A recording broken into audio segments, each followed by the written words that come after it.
এই সাদিয়ানি নামক ভারতবর্ষের সেই মদিনার ইসলাম বাদ দিয়ে ভারতের ইসলাম সাহেবের ইসলাম কায়েম করার জন্য ঘুমন্ত মানুষদেরকে ছুরিয়াঘাত করে কয়েকজন ৩-৪ জনকে শাহাদত বরণ করেছেন।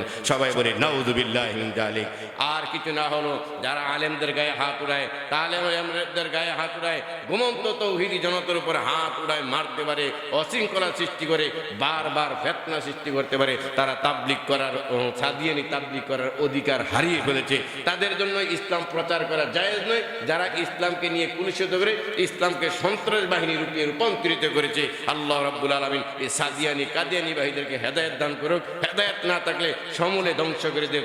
আগে এখন কি কাফেরদের সাথে যুদ্ধ করবেন না তাবলীগে যুদ্ধ করে শেষ করতে পারতেছেন না? মুসলমান নামাজি আকরামুল মুসলিমিন ভাইয়ের মধ্যে দ্বন্দ্ব, মারামারি, ফাটল সৃষ্টি হচ্ছে। যে কোনো মাধ্যম হোক, কারো ইন্ধনের মাধ্যম হোক, ভারতের ইন্ধন হোক আর বাংলাদেশের অভ্যন্তরীণ ইন্ধনের মাধ্যমে হোক, অলরেডি তাবলীগ জামাত একটা বিশুদ্ধ জামাত, ভালো কাজ।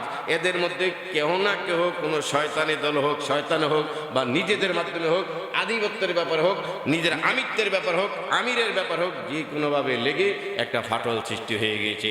যেখানে ইস্তেমার মাটি প্রতি বছর শত শত বিয়ে হইতো, শত শত মানুষ মুসলমান হইতো, শত শত মানুষ ওখান থেকে হাজার হাজার মানুষ চিল্লায় বের হতো, লক্ষ লক্ষ মানুষ ওখানে গিয়ে দিন নিয়ে আসতো। 3-4 দিন সেই চরমনার ময়দানে, সেই ইস্তেমার ময়দানে 3-4 দিন থেকে একটা রুহের দিলের খোরাক নিয়ে আসতো। কিন্তু সেই ইস্তেমার মাঠটাকে মারামারি করে একটা আতঙ্কের জায়গা বানিয়ে ফেলছে যারা আল্লাহ রাব্বুল আলামিন তাদেরকে হেদায়েত দান করুক, হেদায়েত না থাকলে সমূলে ধ্বংস করে দেব। আর সেই মুআজ বিন নূর বিশেষ করে যে একাধিকবার লাইভে আসতো, যে তাবলীগ জামাতের লোকেরা মিডিয়াতে আসতো না, টিভি সেন্টারে আসতো না, তারপরে টক শোতে বসতো না, এগুলা তারা জায়েজ মনে করে না।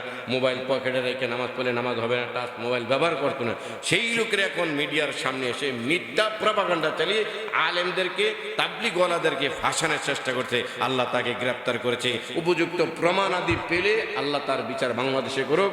আর যদি নিঃশর্ত তার কোনো দোষ নেই, আল্লাহ তাকে ছেড়ে দেখ।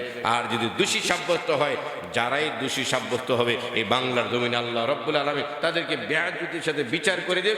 ওদিক দিয়ে তাবলীগের বিশুদ্ধ কাজটাকে সুন্দরভাবে আঞ্জাম দেওয়ার তৌফিক দান করে সবাই বলি আমিন।